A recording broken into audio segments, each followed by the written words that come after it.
MULAQAAT. How we can spell it, how we can translate in English, interview with Bev Craig, Councillor Bev Craig. And she's not only a councillor from Burnage Ward, but she's also leader of Manchester City Council.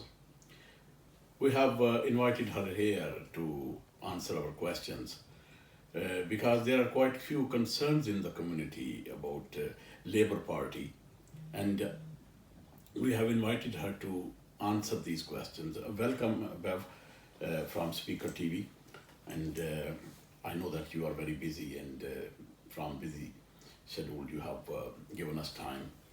So my first question is quite traditional, that how your childhood was and how you developed educationally and politically.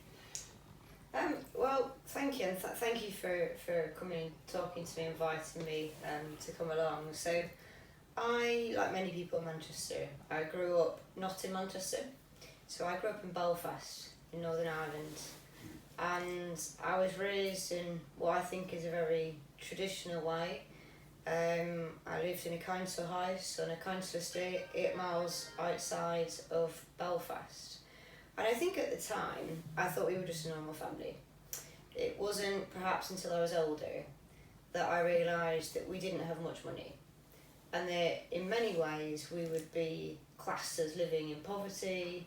My parents weren't able to get work, it was very difficult. But I think that childhood shaped me, and it shaped a sense of fairness and wanting to make sure that we can live in a society where everybody can benefit. It shouldn't matter where you're born, it shouldn't matter your background or your postcode.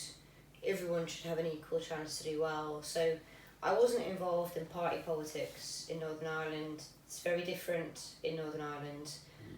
I moved to Manchester well over 20 years ago in 2003, made it my home and joined the Labour Party.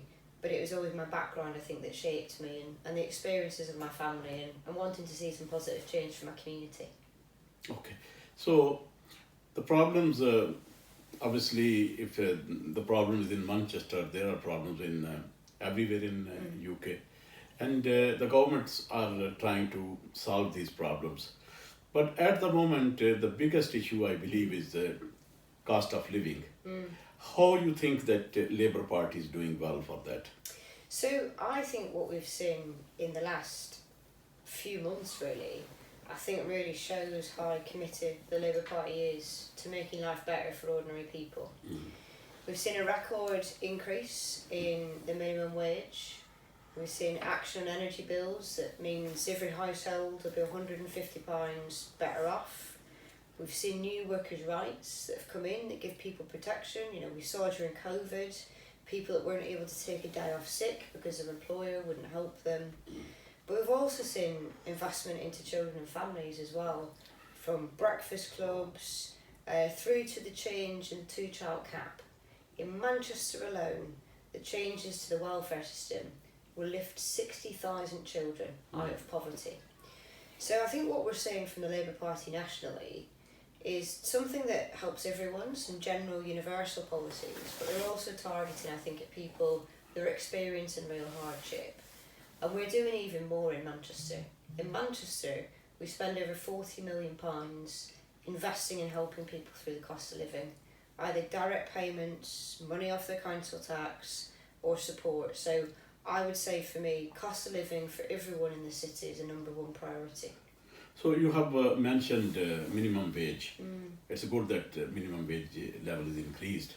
But the question is that what is the way of monitoring this? Because according to our information, although minimum wage is increased, but a number of employers in Manchester are not giving their workers that much. They are only giving their £3 an hour or £4 an hour. So what is the scale of monitoring this thing? So that is illegal, and I would say to any of your viewers that are watching this, any of your followers, if you're only getting paid £3 an hour, you deserve by law in this country to get paid more, and you can report that. You can report that online. You can report your employer in lots of different ways, either to the council or even privately to the police, people investigate it, but the minimum wage is minimum for everyone, and people shouldn't be paid anything beneath that. Okay, and another thing that housing, it's a big issue, and I know that you have spoken about this quite a few times. So the question is, the housing is not a new issue, it's an issue since a few years, maybe even more than a few years. So the question is that what Labour government is doing locally and nationally to combat this problem. So you're absolutely right. We in this country have got a housing crisis. Yeah. We've seen the culmination, in my view particularly, with the last governments of the Conservatives and the Liberal Democrats that changed policies that made it really hard to build affordable homes in this country. In Manchester, we built more council and social homes last year than any year since the late 2000s. And what's really interesting is that only Labour is committed to building these homes. Even the Liberal Democrats and even the Green Party in Moss Side campaigned against social housing. They didn't want to see it built. Only the Labour Party locally is building these homes. And nationally now, we have a government that set aside £39 billion to help councils like mine build social and council housing. This is a problem that's been 15 years in the making. Manchester already has 70,000 council and social homes. We're building 10,000 more, and we need help from national government to fix the problems of the last government. It'll take time, but I'm confident we can get there. Okay, so what measures you're taking to encourage the private investors to build new houses? I think you can see across Manchester we're very successful at this, because what we need, and we believe in this city, that you have to increase supply of all kinds of homes. So we need more social, council and affordable homes, but we need all homes to be built because that helps the market with supply. Manchester's got a track record of increasing investment, getting workers into good quality homes that are paid for by the private sector, and it's something that national government have looked at us for a bit of support as to how we managed to do it here well. But the final thing I'll say is also action for renters, because yes, we want private companies to come and build homes, but the Labour government from the 1st of May, for the first time in the history of this country, is giving people that rent their homes new rights, and we think that's important too. Okay. And what you will say about the law and order situation, because the people are blaming that because there is not enough police on the roads, and that's why the crime rate is going high, especially knife crimes and hate crimes, plus speeding, and young people, drivers are speeding or whatever. So how do you see this? So I see this, and very similar to some of the other issues that I've mentioned, you know, lots of people in Manchester tell me it's a big issue. In the last 12 months, in Greater Manchester, all crime has actually gone down for the first time since 2010. And the reason for that isn't just the work that we've been doing with our Mayor Andy Burnham to improve the police force, it's because national government have given us more money for police officers. In Manchester alone, we're getting over 80 new police officers that are neighbourhood police officers. So if I think about my area of Burnage, you know, you need to have a named PC who goes out every day with their jackets on, kind of out making sure people feel safe. We haven't had that because the last government took that from us. The Labour Party is putting that back in. And even in Burnage, you know, we're seeing issues with Kingsway, issues with speeding.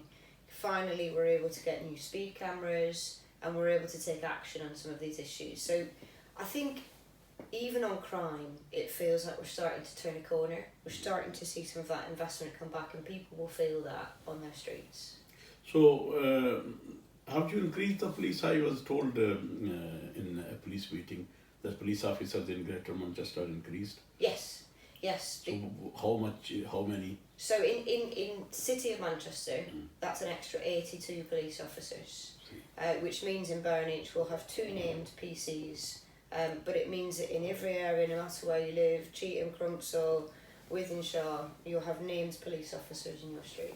Okay, and There was another issue raised in police meeting previously, that if you put speed cameras in Burnage, or I mean in city, wherever it's needed, so then you can have some help in decreasing the speeding.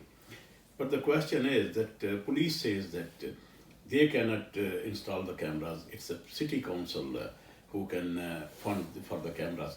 And being the leader of Manchester City Council, we're just standing for that. So look, I think people don't, when a problem arises, people don't want to hear the police and the council and the transport authority arguing amongst themselves as to who's got to pay for it. I think what I would say is that where it's needed, with the extra investment we're getting from government, you know, we're making the case to have that. So we'll have extra speed cameras on Kingsway, and it will be a joint effort from Greater Manchester with the Transport Authority, the police and the council. But the question is that what you are doing for the to bring the cost of living down for disabled people, for retired people, for young people. So can't see anything. Can you explain whatever you're doing? Oh gosh, there's lots that we're doing around bringing the cost of living down. All of the investment the City Council puts in, the support that it gives people, the support we give for funding community groups, but also what we've been able to fight for in Manchester that's meant people across all of Greater Manchester's benefited. So in Manchester we've pushed our Mayor, Andy Burnham, really hard to deliver on transport. It's the reason that we wanted extra powers for government and the reason that we've got them.